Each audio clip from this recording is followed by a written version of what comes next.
Hey, what's up guys, and welcome back to another League of Legends guide video. And in today's guide, we're going to be looking over Fiddlesticks. The reworked Fiddlesticks is finally here. And there's been a lot of mixed opinions about this champion. A lot of people are like, oh, he's too weak for his liking. And honestly, in the beginning, I believed that he wasn't strong enough until they hotfixed him and actually made him stronger. Because when he was firstly released, I thought, okay, I like where they went with this on the champion. It's just the fact that he lacked so much damage and there was a lot of things that were needing involved with this new Fiddlesticks. Even though there's so much to this new Fiddlesticks compared to the last one, the hotfix really did do it for him, and he's actually really good in the jungle, and he's really good to play. Even in the support role, he's actually really popular in the support role because his abilities are just really nice to use. But with Fiddlesticks, we're going to start off with his abilities, move over to everything about him, and I'm just going to pretty much just show you how to play Fiddlesticks in a nutshell, since he's so new and people are still wondering how to play him. So firstly, we're going to be looking over Fiddlesticks' passive, which is a harmless scarecrow. So instead of wards, like how normally people have yellow trinkets to ward, instead Fiddlesticks has scarecrow effigies, and these act as your wards. Like, you put them down and they just become scarecrows that just watch over the area, and they're fake, they're like dummies. So if an enemy does walk into the bush while seeing the scarecrow will run off. It will actually get scared and run away. Sometimes even the scarecrows will do interesting things. They'll run away, they'll look like they're activating their ultimate, or they'll flash even over the wall. Like, even effigies can flash, and it looks really funny when you see one of them do that. But it can be pretty surprising to the enemy champion, and when an effigy does get scared and runs off, it pings it on the map so everybody knows. But from level 6 onwards, the effigy is actually really useful. It acts like an oracle and a ward. For the first few seconds, it actually reveals wards, so you can use this to clear vision, and it's really nice instead of having to always switch your trinkets. So you don't have to switch your trinket, you could just stick with your scarecrow effigies and you could do so much more with them, and they're really good for map control. So now we'll look at Fiddlesticks' Q, which is Terrify. This is the new fear from the old Fiddlesticks, and the passive is, while Fiddlesticks is out of combat for at least 2.5 seconds and is unseen by any enemy champion, all enemy units are affected by dread. So whatever ability you use into an enemy while you cannot be seen will fear them. But if you just use Q alone, no matter where you are, it will always fear them regardless. So pretty much you can fear with anything in your kit, but that requirement is that you have to be unseen and you have to cast an ability while the dread is on. And dread is just basically you being unseen. It's like Duskblade, but instead you have to be unseen for longer. But remember, that doesn't mean you can chain fear, because the moment you activate a fear on someone, you'll get a little circle indicator at the bottom of a cooldown refresh to show that you have to wait this long or before the circle disappears till you can use it again. But the actual active just fears an enemy champion for a short duration, and it does a bit of damage as well. But feared enemies are slowed by 90%, so it's really good to have, especially in support and for jungle camps, so it's really nice to have. Then we'll look at Fiddlesticks' W, which has massively changed. Instead of having to drain one target, Fiddlesticks' W now drains multiple targets he's standing near. So Fiddlesticks channels for up to 2 seconds, tethering all nearby enemies, so that includes minions and champions, and there's no cap. You can just absorb as many people as you can as long as they're in range with you. But you don't want to release the W channel, because the moment the last tick has gone off, it deals additional magic damage, so it's good to actually get your full W off if you can. And the total damage is reduced to 40% against minions, because it would be too strong into minions. And then after the end of it, Fiddlesticks heals himself for percentage of pre-mitigation damage dealt, which is reduced to 15% against minions. So you'll heal a lot more draining enemy champions. But if the channel was not interrupted, 60% of the remaining cooldown is refunded, which is pretty nifty, so you don't always have to, hold out the W for all of its time. And also remember this ability is really nice because Fiddlesticks does not have to see the enemy to actually use this ability. So let's say they're slightly in the fog of war and you press W, it will actually reveal them. This also includes champions like Teemo. It will reveal Teemo when you press W, because it will find him, and the same will happen to Akali as well, so you don't have to worry about the invisibility of champions, because it will always just drain them and also reveal them. So this is also really nice to have to reveal enemy champions that are always hiding or always using their invisibility to their advantage, especially like Shaco. Then we'll look at Fiddlesticks' E, which is the biggest change, because it's not like his old E where he throws crows. Instead, he has a big scythe and he slashes enemies with it. But Fiddlesticks' E has a massive range, and it strikes all enemies in a target area, dealing magic damage, and slows them when they get hit. But enemies in the center of the area, the center of the actual strike of the scythe, are silenced. Remember, they have to be in the center for it to silence them. So it's really nice to have as a utility. It's like the old E, it did silence, but this silence is a little less broken and also requires a bit of skill to actually hit. And then we'll look at Fiddlesticks' R, which is pretty much very similar to the last Fiddlesticks' ultimate ultimate. So after channeling 1.5 seconds, Fiddlesticks blinks to a target location and he creates a huge circle which does so much damage to enemy champions. Remember, if you do cancel his channeling at the beginning, so if an enemy CCs you, the ultimate will not go off. So you have to be very careful about casting this ultimate very, very effectively. But you could also use this to go over walls, so you can channel it and blink over the wall, because wherever you press R, that's where Fiddlesticks is going to move the moment the ulti is fully charged up. So that was pretty much Fiddlesticks' abilities, and when it comes to playing Fiddlesticks for summoner spells, you want to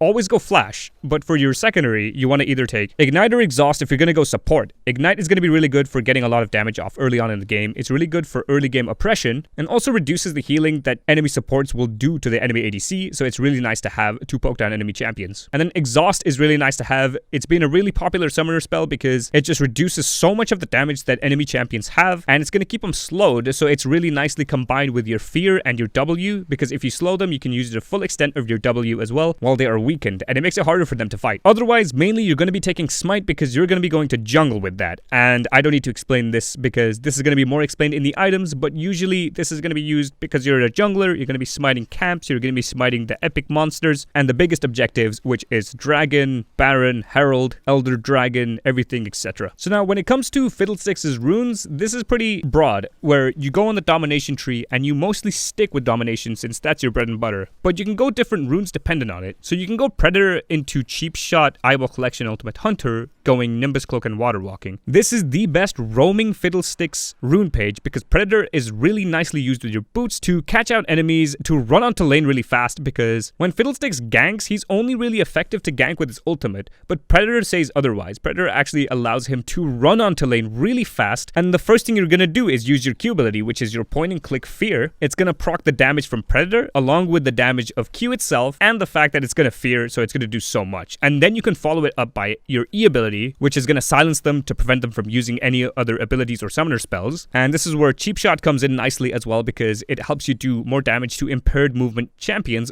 and you're gonna impair the movement by fearing them. And the moment you fear them, any damage followed up after that, you're gonna be doing true damage to them. And then Eyeball Collection is pretty much the regular thing that assassins or junglers take. And then you can go Ultimate Hunter because you want your ultimate up as often as possible. And then Nimbus Cloak and Water Walking allows you to walk really fast and also gap close onto enemies, because if you have Stalker's Blade, you get Blue Smite, and Blue Smite is going to influence Nimbus Cloak because it's a summoner spell. At the moment you Blue Smite an enemy champion, you're going to be faster, they're going to be slower, but you're going to be more faster because you have Nimbus Cloak as well. And then Water Walking allows you to walk through the river really fast, and you're most oftenly going to be going up and down the river to gank top lane, mid lane, maybe mid lane to bot lane as well. And then you want to take Double Adaptive Force and Magic Resist. Or you can go with another option which is more aggressive, which is Dark Harvest, Cheap Shot, Eyeball Collection, and Ultimate Hunter. The only thing that changes Dark Harvest here is because it's the burst of damage that you can do. This is really good into squishy matchups, with matchups that do not have tanks at all. This is super good into that, which is most likely going to happen in the lower elo. And then secondary, you can go Perfect Timing or Perfect Timing and Cosmic Insight. You get a free stopwatch later on in the game, and Cosmic Insight allows you to have more CDR, so it's going to be really good in the late game. So now that we looked over Fiddlesticks' runes, we're going to be going into his builds. So Fiddlesticks is going to have two sets of builds. It's going to be for laning and jungling, and then I'll show you a set of builds or items that can be used for supporting, because Fiddlesticks can be played mid, support, and jungle. So for starting items, you can either go Dark Seal or Doran's Ring going into 2 pots, but if you have a Dark Seal, go a refillable pot because it's going to really help the amount of healing you have and the fact that you don't have to keep buying potions. And then for first items, you can go Boots into a Fiendish Codex because you can build that into a Zonia's Hourglass, which is why you follow it up with a Seeker's Arm Guard. And then you can go Kindle Gem, because this is really good to build into when you're building your Spirit Visage, because it increases the amount of healing you have when you have Spirit Visage in general. And then for your core items, you're going to be going Sorcerer's Shoes and Zonia's Hourglass. These are your main items only because you can use your ultimate while having the active of Zonia's, so you're invulnerable while still damaging enemy champions. But the only issue is you won't be able to move, so this is really good to use when they turn back on you when you have your ultimate on. And by the time you're invulnerable, this makes an opportunity for your allies to actually jump on the enemy champions. Now when it comes to the essential items, you want to go Void Staff for if they have a lot of magic resist, because this is going to penetrate that magic resist. Banshee's Veil is really good into mages that have a lot of AP,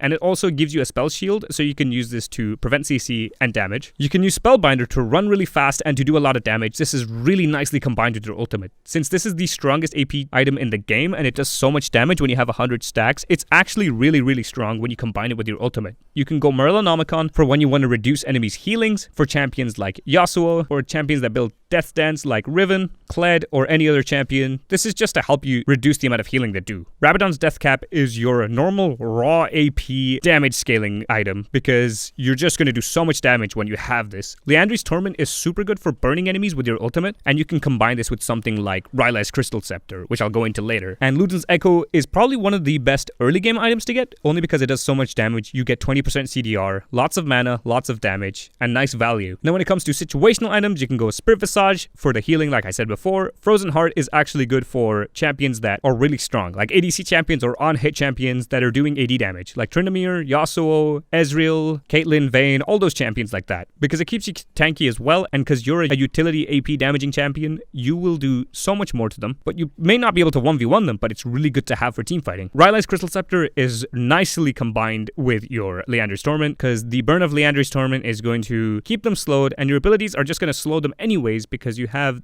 you're just fully made out of AP.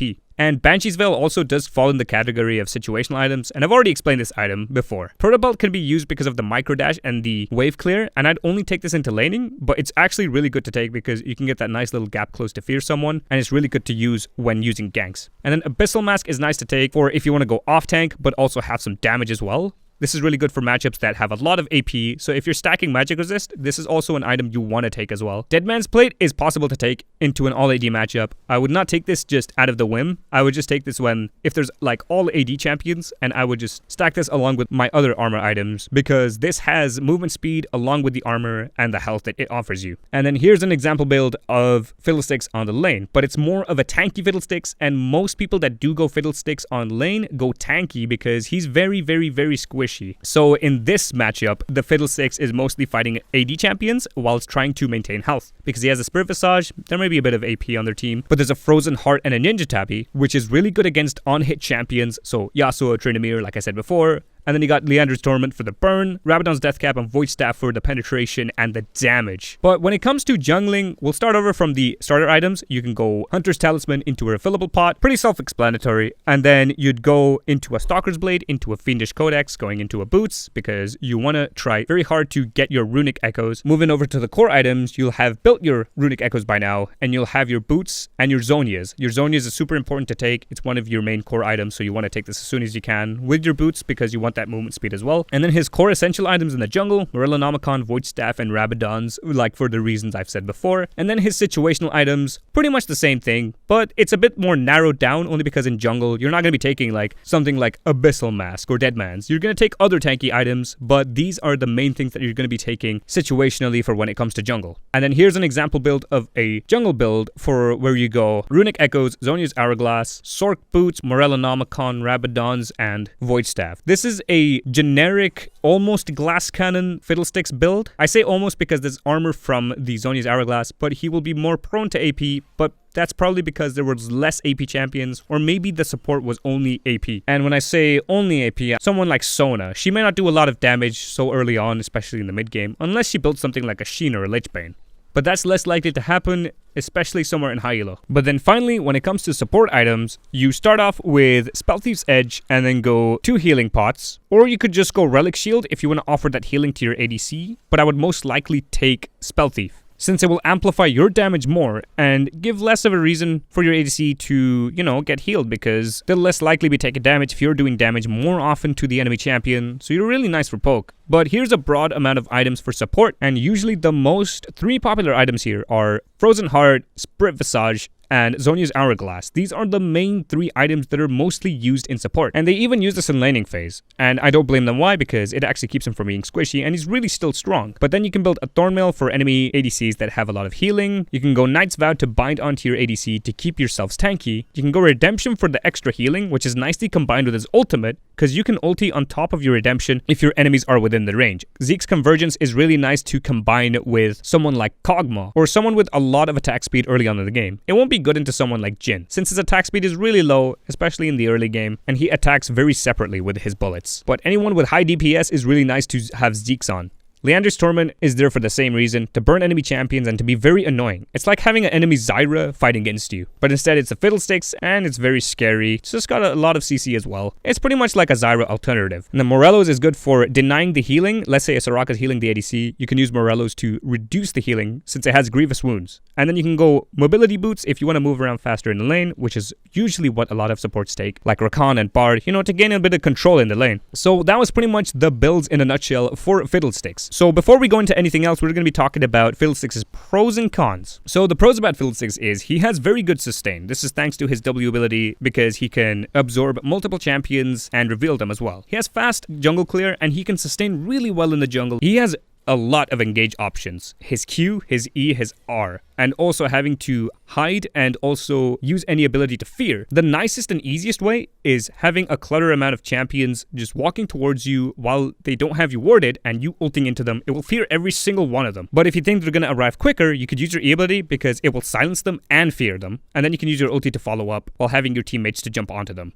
But likely you want to use your ulti to fear everyone because it's really nice to do. This is why you're going to take your effigy to deny any vision so you know that you're not being seen before you ulti. Fiddlesticks is actually very easy to pick up as well. He's not really hard, his abilities are very, very simple, and I think you'll enjoy playing him. And if you want to pick up on jungle newly, I'd say Fiddlesticks is a nice beginner jungle champion only because he does really well in jungle, he sustains nicely, he ganks nicely. There's nothing too bad about him. He may have a couple of weaknesses, but it's not that hard to pick up. So I'd say if you're going to pick up jungle, pick up this champion first. He has an amazing power spike at level 6, which is pretty obvious, and it's not only the fact that he unlocks his ultimate, it's his effigies get a buff as well, which is the fact that they can clear wards. And he can use the clones as the bait, the effigies, and he can use them as vision clearance, and to have some control around the map. The cons about Fiddlesticks, he's very, very squishy, which is why these tank options, these tank items like Frozen Heart and Spirit Facades are so popular in him to counter this issue. But he's very squishy in the early game because he's only going to have those tanky items in the mid to late game. He's extremely vulnerable when CC'd, which is pretty obvious like most champions, but he's so easy to get locked down and very squishy, so he'll die very easily to even small amounts of CC. He has high cooldowns early game, so you're going to have to compensate by trying to build CDR towards the mid game and late game. So we know he does spike at level 6, but he's really weak beforehand. And when I say that, I mean he can be almost, you know, tackled with by almost any champion before that. So it's actually very dangerous. It's like playing Evelynn in the jungle, where she is weak pre-6, very weak pre-6, but when I say very weak, I don't mean she can't do damage. It's the fact that she unlocks most of her utility when she unlocks ultimate, and that's the same with Fiddlesticks. And he has very little escape potential. The only bit of escape he can do is his ultimate. He can use the ultimate to blink over somewhere, like blink over a wall. But remember, if he gets CC'd in the channel time, he's dead. You cannot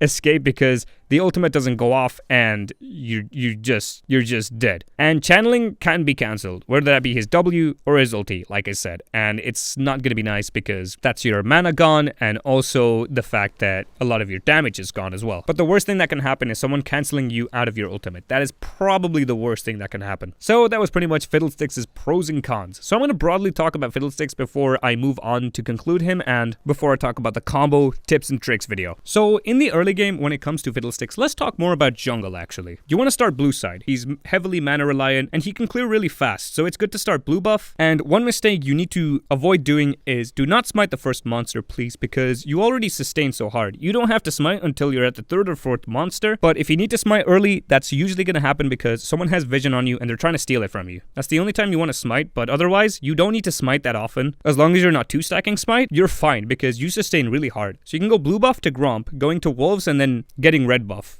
If there's no enemy champion around your red side and you know that for sure, you could always get your raptors, but I'd say get your red buff then raptors since Fiddlesticks clears them so easily. He has 2 AoE abilities that can clear them really nicely, which is his W and his E ability, and then he can use his fear for the big one. Then he can go to Krugs, clear them up. They're just as easy as raptors are. They just take a little bit longer, but it's good to clear red side. Make sure the enemy champion does not have your red side, and by that I mean you're gonna need some vision there pretty early because you do rely on your red side a lot. Red side does offer a lot of XP, but after that you either want to get your Scuttle Prio or you want to try getting ganks in. And when it comes to getting ganks, there's no particular order to how you do ganks. You don't have to clear a certain amount of monsters before you go gank. And by that I mean, if you see someone pushed up onto the mid lane, and if you expect them to have a ward in the mid lane bush, you don't have to go in that mid lane bush just to try chasing them, even if they are pushed up. You can go through the canal that's under the river bush, so the enemy's less expected, and so you can cut them off. You need to find a spot where you think you can grab them, but you need to also be able to know that you can kill them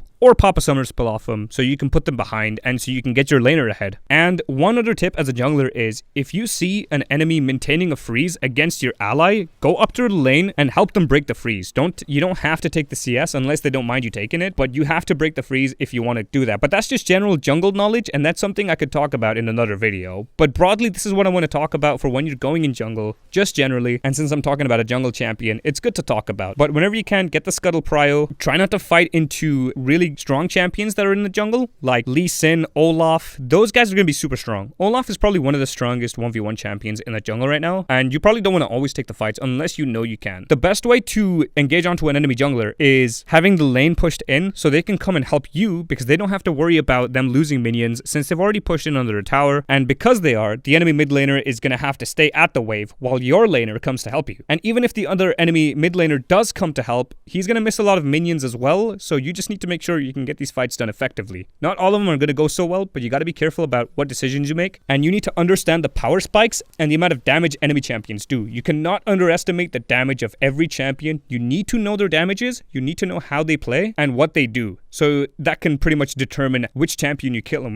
which champion you don't. So that just broadly brought up the early to mid game. And then you can use your effigies to clear up vision. This is going to be most likely used on Dragon and on Herald Pit. This is going to be the vision denial, and once you do deny vision, you don't have to straight away do the camp because they've just realized you've taken out the ward. And usually bot lane supports are going to be warding the dragon, so before you actually start it, it's good to ward it up. And Earth Drakes are probably very easy to take pre-6 because they attack so slowly and attack at such a low rate. Like Cloud Drakes are worrying. They're a little bit harder to fight along with Infernal Drakes. Ocean Drakes slow you, so if you're fighting an Ocean Drake and an enemy appears up to you, you're probably most likely going to die because Ocean Drake slows you. But the easiest Drake to fight, especially pre-6, is the Earth Drake because it doesn't do damage, it attacks so slowly, and it's just very easy to get in general. Just make sure that the enemy jungler does not come over to you and have some priority. Start putting some wards down, do it when your bot lane is pushed in so they can come and help you, so they have prio along with the mid lane as well. And effigies are nicely used in enemy jungle because you can clear their vision and you can steal their camps along with it, along with having map control, even in the enemy jungle. And then more in the late game, whether that be in the laning phase or in the jungle phase, you want to look to flank enemy champions, or you want to use your ultimate to your advantage. You are the biggest utility of the game. You're going to have to jump in on the enemies, trying to jump in, like not even in their backline or front line. You want to jump into all of them, as many as you can, and grab as many as you can in your ultimate. And if you're able to fear everyone, you're going to be beautifully setting up a nice team fight, and you'll most likely win that. Probably 99% of the times you'd win something like that. But when it comes to laning, let's say you went to mid lane, Fiddlesticks is going to be super weak, almost into any matchup, especially pre-6. So you have to make sure you're farming pretty well. It's not easy farming with Fiddlesticks because you're most likely going to be last hitting. And your abilities are pretty mana hungry, so you can't just spam your abilities all the time. You're just going to have to sit tight and farm up until you can really do something later on in the game. But if you can always grab opportunities by helping out your jungler or anything, go ahead and do that, which is most likely going to happen in the mid game. And mid game, you can go for roams. You can use your ultimate to roam onto the bot lane or top lane, or help your jungler out by invading the enemy jungle, since Fiddlesticks on his own is not going to be amazing unless he is fed. But you want to go those tank items as well, so you can be a really nice utility for all of your allies. And then in late game, it's much like jungle late game. You're going to look for flanks, jumping into enemy champions, while using your ultimate at its best extent, having your Zhonya's Hourglass activated straight after so nobody can touch you, while your allies help you by cleaning up the team fight or helping them off you. But the biggest thing you want is having your priority over dragons and Baron. Even same with Herald, but remember, supporting always exists too. It's like playing regular support, however, you'll be the more oppressive support. This is why Fiddlesticks is really popular in the support role, because he's actually one of the strongest champions in support because of the amount of damage he does and the amount of utility he has in his kit. So this is going to be really helpful, and he really does oppress champions like Yuumi, Blitzcrank, Thresh, like all the hook champions. But he would struggle into champions that are ranged but also mages, like Zillion, Lux, maybe Lulu. But other than that, he's actually really oppressive and gains a lot of priority on the bot lane, and he can also roam up from bot lane all the way up to the jungle to help out or to secure the dragon. So that was pretty much Fiddlesticks in a nutshell. There probably is still a lot more to talk about Fiddlesticks on, and if you think I've missed anything out, please put it down in the comment section below and I will pin your comment and put it at the very top. And if you think there's nothing to add, just talk about what you liked about the guide, what you want to see more of, and I'll drop some replies on a bunch of comments. And also stay tuned for the combos, tips and tricks video for Fiddlesticks that's going to be followed up with this guide video, just to help you guys out and just to make it a little bit more easier on myself and you guys. So anyways guys, if you guys enjoyed this video, please leave a like, comment and subscribe. Let's try to hit 100 likes for this video, and thank you guys so much for everything that you've done in terms of the support that you've got for me on the guides, along with being patient for my very inactive upload rate. But don't worry guys, it's gonna get up there. Anyways guys, thanks for watching, and I hope to see you guys in my next video. Peace guys, and see ya.